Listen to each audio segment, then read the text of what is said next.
Doctor साहब smoke बहुत ज़्यादा हो गई है पंजाब में और लाहौर में तो बहुत ही ज़्यादा, और इसकी वजह से लोगों की तबीयत भी ख़राब हो रही है, गला भी ख़राब हो रहा है, नाक भी बंद रह रहा है और गले में जो है वो इन्फेक्शन महसूस होता है, हल्की सी खराश जो है वो स्मोक की वजह से महसूस होती है। ये सारी कंडीशन जो है वो सिर्फ स्मोक की वजह से हो रही है या आपको लगता है कि कोई और वायरल इन्फेक्शन है इसके पीछे?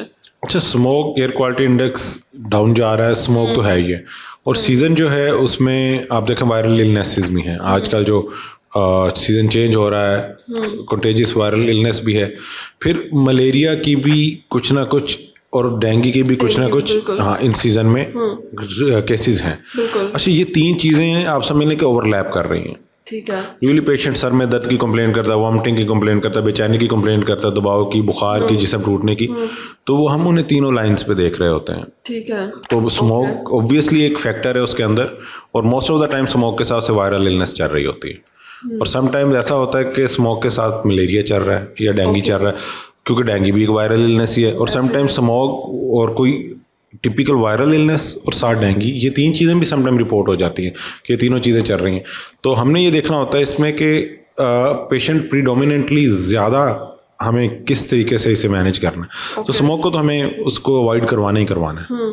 ओके। अच्छा डॉक्टर साहब, ऐसा भी देखने में आता है कि कुछ लोगों का गला ऐसा ख़राब नहीं होता, उन्हें फ्लू नहीं होता, लेकिन इस मौसम में जो ऐसा लग रहा है, उन्हें फील हो रहा होता है कि उनका नाक बंद है या उनके गले में खराश महसूस हो रही है जैसे वो बाहर निकलते हैं, तो ऑब्वियसली ये स्मोक की वजह से है। तो फिर इसका क्या कोई हल है, कोई इलाज है, वो क्या इस्तेमाल कर सकते हैं? अवॉइडेंस है। अगर आप देखें आज से 10-12 साल पहले जाएँ, जैसे मुझे तो पता है आज से 10-12 साल पहले लाहौर में इस तरह की कंडीशन नहीं थी। जब मैं 2000 में आया यहाँ पढ़ने एफसी कॉलेज में, तो तब ऐसा माहौल नहीं था। ये बात आज से तकरीबन 24 साल ही पुरानी हो गई। हाँ, तब ऐसा माहौल नहीं था। लेकिन ये वक्त के साथ साथ जूं हमारा जो है एनवायरनमेंट पोल्यूट हुआ है, अभी भी अगर आप पेरिफेरी में चले जाएं जहाँ पे दरख्त ज़्यादा हैं, जहाँ पे फ़िज़ा अच्छी है, तो वहाँ पे लोगों को ये मसाइल कम है या नहीं है। ठीक है। या जैसे चकवाल का एरिया, जहलम का एरिया, अदरवाइज और खुले एरियाज़ हैं आपके सेंट्रल पंजाब में, साउथ पंजाब में, वहाँ पे लोगों के ये मसाइल कम है। राजनपुर है साउथ में, लेकिन वहाँ पे ये मसाइल कम है लोगों के। सीज़न चेंज होता है, लोगों को प्रॉब्लम आती है, लेकिन उसका इंसिडेंस मतलब पर 1000 या 10,000 पॉपुलेशन जो है उसकी नंबर जो है वो बहुत कम है, यहाँ पे ज़्यादा है। ठीक है। अच्छा डॉक्टर साहब, कुछ लोग जो है वो फिर ऐसे में गले में खराश को ठीक करने के लिए गर्म पानी भी पी रहे होते हैं, रेकमेंड भी किया जा रहा है। आपको लगता है गर्म पानी जो है वो इन सारे सिम्टम्स को थोड़ा सा बेहतर कर सकता है? बिल्कुल। हाइड्रेशन इंप्रूव करने के कई एक तरीके हैं। हाइड्रेशन से मुराद है कि हमने पेशेंट को फ्लूइड देना है, कि हम जूस दे सकते हैं, फ्रेश जूस पतला करके, उसे हम लेमनेड दे सकते हैं, स्कंजवी दे सकते हैं। इवन के लस्सी इस सीज़न में थोड़ी सी लोग अवॉइड करते हैं, लेकिन उससे भी किया जा सकता है अगर वो बहुत ज़्यादा खटास में नहीं है। मिल्क शेक वगैरह है, सादा दूध है, फिर सादा पानी है। कई एक चीज़ें ऐसी हैं जो कि हम ओवर द घर में बना सकते हैं मशरूब की फॉर्म में, तो वो उसको फ़ायदा देंगी। कावा है, दारचीनी का कावा है, मलट्ठी का कावा है, सादा इलायची का कावा है, सादा गर्म पानी है, तो ये फ्लूइड है, उसका तरीका कार है देने का। तो हम इसको देंगे, उसको अवॉइड कराएंगे मास्क के ज़रिए, उसे रेस्ट करवाएंगे। अगर वो डायबिटिक है तो उसकी डायबिटीज़ को कंट्रोल करेंगे। यही मेन स्टे है इसमें। तो बाहर जाते हुए क्या एहतियात की ज़रूरत है? मास्क जो हम ओवर द काउंटर हमें मिल रहा है, नॉर्मल मास्क, क्या वो ठीक है? वो हमें ये सारे स्मोक और इसके जो इफेक्ट्स हैं उनसे बचा सकता है? 40% तो वो रोक रहा है पॉल्यूटेंट को, 100% नहीं। N95 मास्क है जो कि 95% तक जो पार्टिकल्स या इस तरह की जो पोल्यूशन है उसको, या कि ड्रॉपलेट या एरोसोल इन्फेक्शन को रोकने की सलाहियत रखता है अगर प्रॉपरली उसको हमने पहना हुआ है। और समटाइम कुछ लोग हैं वो डबल मास्क कर लेते हैं, तो उसको उसमें एडिड बेनिफिट मिल जाता है 60% 70% तक जो है। ना होने से तो बहुत बेहतर है कि आप सिंगल मास्क ही लगा लें। और अगर आप उसको जो है अच्छी क्वालिटी का लेना चाहते हैं तो प्रोफेशनल मास्क भी हैं, गैस चैम्बर मास्क भी हैं, जो कि N95 से भी आगे 98-99% तक भी उसको करते हैं। जैसा कि हमारे जो ट्रैफिक वार्डन्स हैं ये यूज़ कर सकते हैं, क्योंकि इनका तो एक्सपोजर ही वहाँ पे ऐसा है। बिल्कुल। जो सीज़न है, वायरल इन्फेक्शन भी इसमें से ज़्यादा लोगों को अफेक्ट कर रहे होते हैं, इसके बाद स्मोक भी है, तो ऐसे में जिन लोगों की इम्यूनिटी बेहतर होती है तो वो बच जाते हैं थोड़ा सा, उनके अंदर इस तरह के इफेक्ट्स या इस तरह के सिम्टम्स नज़र नहीं आते।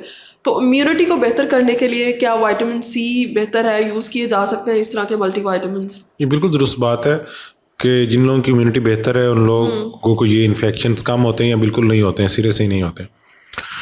तो इसमें विटामिन्स बिल्कुल किए जा सकते हैं। जो इम्यूनिटी का एक अगर हम उसको एज वाइड देखें तो उसमें सबसे जो बड़ा फैक्टर है वो स्लीप का है। ओके गुड क्वालिटी स्लीप, जिसे हम बार बार कहते हैं 9 पॉइंटर स्लीप, उसको हमारे व्यूअर्स खुद सर्च करें, अदरवाइज हम भी इस पे कमेंट करेंगे किसी पॉडकास्ट में कि स्लीप का क्या रोल है। देन है फिर स्ट्रेस मैनेजमेंट, कि आपका जहनी दबाव का लेवल क्या है, ठीक है ना, और अगेन ये भी स्लीप के साथ डायरेक्टली लिंक्ड है, ठीक है। देन फिर आता है कि आपकी जो है न्यूट्रिएंट्स, गुड क्वालिटी न्यूट्रिएंट्स, जिसमें विटामिन सी का बहुत बड़ा रोल है, एंटीऑक्सीडेंट्स का बहुत ज़्यादा रोल है, विटामिन ए, डी, ई और के। और अगर मैं ये कहना चाहूँ कि एक बैलेंस डाइट, अगर मैं सिर्फ 3 या 4 विटामिन का नाम ले दूं और बाकी को निगलेक्ट कर दूं तो ऐसा नहीं है। इम्यूनिटी अच्छी होने के लिए इंसान की डाइट बैलेंस्ड होनी चाहिए, ठीक है। ओके, तो ये बेसिकली फैक्टर्स हैं। स्लीप सबसे पहले है, स्ट्रेस दूसरे नंबर पे है, और तीसरे पे जो है वो उसका जो है वो बैलेंस डाइट है। और फिर अगर हम इसको बैलेंस डाइट को नीचे ले जाएं और उससे ऊपर एक्सरसाइज को ले जाएं, ओके, ठीक है, फिजिकल एक्टिविटी, तो फिर ये चौथे नंबर पे आपकी बैलेंस डाइट हो जाएगी। तो फिजिकल एक्टिविटी भी बहुत ज़रूरी है।